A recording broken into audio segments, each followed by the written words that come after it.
Hello mga ka-darling! For today's video, I'm going to cook something for my breakfast, right? Kasi ang yung kamadarling ko, kape-kape lang siya kanya, no? Inom-inom lang siya ng kape-kape. Ako, hindi ko kaya magkape lang, oy. Kailangan ko kakain ng ng pagkain. Ayan naman yan, kakain sa niluluto ko. So, ako na lang kakain ito. Ganun, no? Yan, ang sarap. At saka, pinaano ko niya, bukal-bukal ako ng tubig, no, para sa ating kamadarling. At ako din, ay umiinom din ako ng kape din, no, kape din ako, Parisa na to, kape-kape, no. Tapos, kasi, may bibisita sa akin, sa amin ngayon, isang Pinay from Manila. Okay, makikita niyo siya mamaya, guys. So, ayan nga, oh. Ako lang mag-isa kumakain, no. Kasi si madarling ko, ayun, nagkakape lang siya. So, solo flight ko lang, no. Kain lang kain, tapos na akong kumain. At ito na nga, on the way na kami sa bus station para sunduin ang aking kaibigan ni si Mady. First time lang namin na magkita in person, guys, kasi sa group chat ko lang siya nakilala at gusto ko siyang makikita in person. So, ganun. So, excited na ako, no? Excited na din kayo. At ayan na nga, nakarating na kami sa bahay. Gusto namin magtagay. Ganun. Tagay na, hindi naman kami umiinom, Pinipili lang namin. At ayan, guys, niluluto namin ang aming almusal. Kasi pupunta kami sa Caminar at bibisitahin namin ang isa pa naming kaibigan na Pinay. Ganun. So, dito talaga, no, wala talagang patawad, guys. Kailangan talaga natin yung kaibigan natin, no, para naman na magkahiusa tayo, kasi hindi naman lahat ng araw na puro na lang tayo na no, sarili lang natin at saka yung kamadarling ang kasama. Kailangan din natin mag-explore sa mga kaibigan natin. Ganun. So, ganun na ganun. Kain muna kami, guys.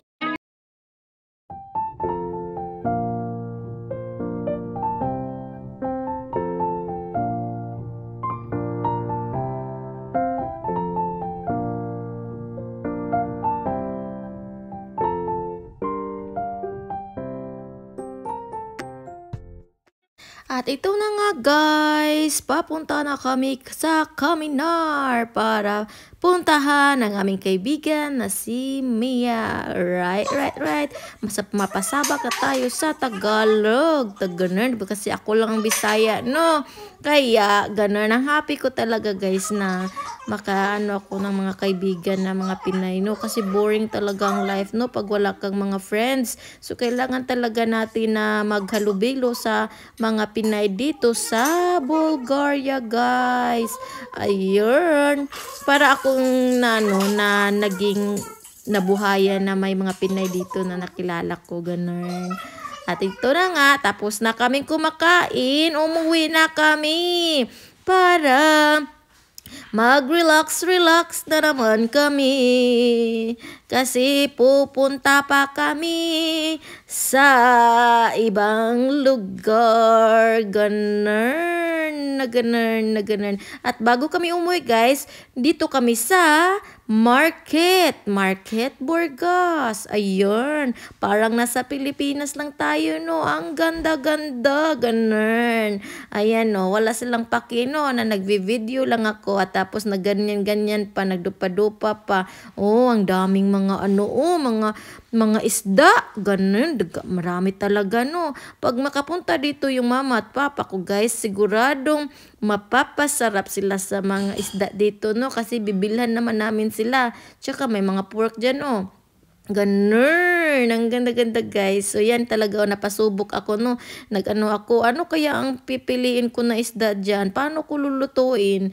Ay, naku, kung alam ko lang na ganun. So, ayan na, guys. So, pa kami sa Kafland, bibili ng mga gulay, ganun. Kasi magluluto talaga kami. Hindi ko alam kung anong lutuin namin, pero bumabili kami ng cabbage ng ganyan. yan, yung kaibigan ko. Ano, na yan ang napabili namin, no? Yan ang nabili namin, ang dami. Diyan. So, na yan, nag-snack-snack na kami dyan, no? Kasama si Madarling, libre yan ni Mayday, yung mga kaibigan namin. Kaibigan ko pala, Charets. At kami na nga ay umuwi kasi napagod. Napagod sa lakwat sa ganun.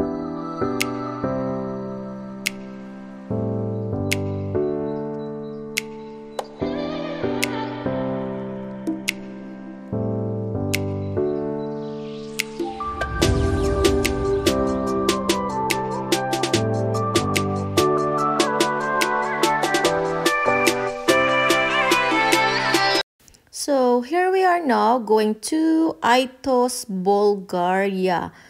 We're going there to have our dinner with our friends. Okay, with our new friends.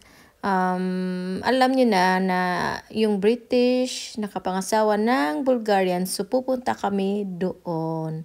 So yes, and we are so thankful na invited kami sa dinner. At excited ako na makakita ng apple tree, guys. At gusto ko din yung makakain galing mismo sa puno, bagong pitas. Char, ipakikita ko mamaya, guys. Tcharam!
Malapit na po kami, guys. So, ayan na nga. I hope nag-enjoy kayo sa view ng mga daanan, no? Mostly kasi malalayo yung mga villages dito, guys. Ang mga village dito, malayo talaga sa isa't isa. Kaya, todo talaga ang pasensya pagbiyahe. Kailangan ang driver nakatulog ng maayos. Pero pwede naman na maghihinto kami sa gilid-gilid, guys. Na meron naman silang priority dito na na pinalagay talaga nila para naman yung mga driver kung gusto mapahinga ay mag-stop lang doon sa gilid. Ganun. So, ayun na nga guys. Sa Aitos na po tayo. Nakarating na din kami at sa wakas, andito na kami sa bahay ng kaibigan ng kamadarling ko guys. Ang laki-laki ng bahay nila at ang ganda-ganda sa labas. Meron silang pa-fountain. Kaya hindi ko napigilang sumayaw. Ang saya-saya guys. Na-miss ko lang yung fountain. Dati sa Midillion, meron kaming fountain guys. Pero ngayon, parang wala na ata ngayon doon. So, okay lang. So, ayan na nga guys. Oh, nag-enjoy ako. Parang bata lang, no? Naaliw talaga sa tubig na nag-mountain talaga. No, Churettes! Shower talaga. Shower tayo guys. Ganun. Para lang tayong nag-aantay ng ulan. Ulan, pahawa, balik lang ugma. At charets. Ito na nga ang apple. Ang pinakahihintay ng lahat. Ang apple, charets. Ang sarap dyan. Galing talaga yan sa puno, guys. Alam nyo, ang liit-liit ng puno, guys. Parang ang gusto ko talaga magtanim ng apple. Yan, ang sarap. Masarap siya. Promise guys, masarap talaga siya. Iba-iba siya nga apple. Kaya gusto ko talaga magtanim na ganyan. Kaya hindi ko napigilan na gusto ko ako mismo ang pipitas ng apple. Galing mismo sa punuan niya. Ganun. At ayan na nga guys, ang ganda ng view ng Aitos, no? Ang sa labas ng bahay. Yan yung mga kapitbahay ng kaibigan ng kamadarling ko guys. At ayan na nga, nagugutom na at hindi napigilan ng sarili. Kinain na namin ang dinisplay nila na pagkain. Para siyang 5-star guys. Ang sarap-sarap. Nagluto yan ang kaibigan ng kamadarling ko guys. Ang sarap talaga. Tingnan nyo sa labas, oh, ang ganda. Kaya hindi namin napigilan, lumabas kami kasi parang gusto na namin na uuwi ng maaga guys. Ayaw kasi ni kamadarling na magbiyahe na gabi na ba. So yan na nga guys, at tinitingnan ko talaga yung mga flowers nila. Ang ganda guys, ang ganda talaga, no? Nakita nyo naman, marami silang tanim na mga flower. Magtatanim din ako ng ganyan soon guys. Kaya step by step lang tayo at kami ay babiyahin na naman pa uwi. Ganun. Always talaga biyahe, no? Babiyahe tayo at kailangan magdadasal tayo pag nasa biyahe po tayo. Ganun po ang ginawa ko. Ang pagdadasal na sana safe kami always, all the time.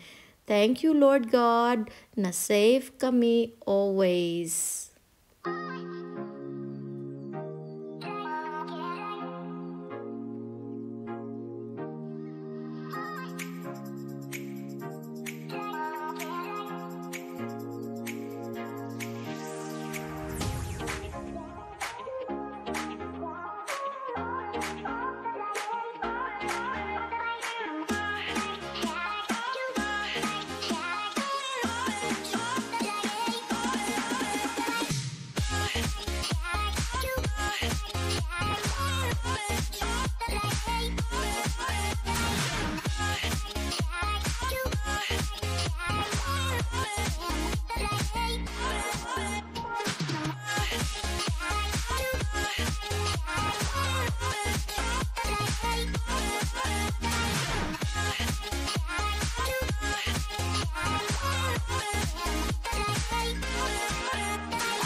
At ayun na guys, hinahatid na namin ang kaibigan namin sa bus station at bago kami uwi, nag-grocery kami ng pagkain ng Arya baby namin sa Kaufland. At ayan guys, oh, dami talaga nilang mga mga display na mga ilim nun, charits. O yan, uuwi kami. Tadaan!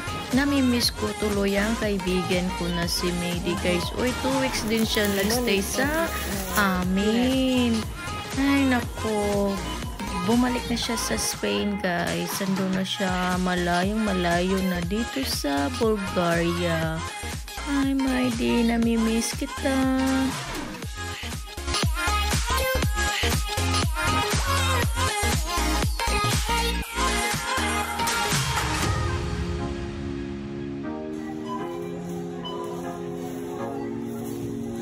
Arya Product.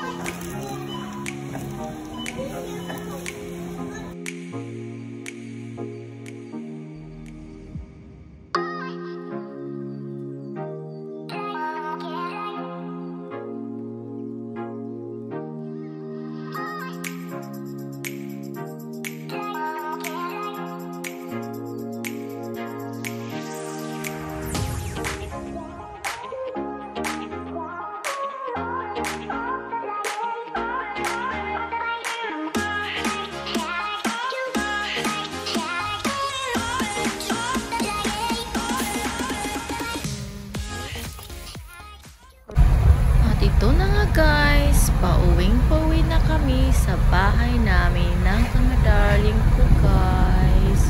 Ito na nga, si Arya baby, nasa likod.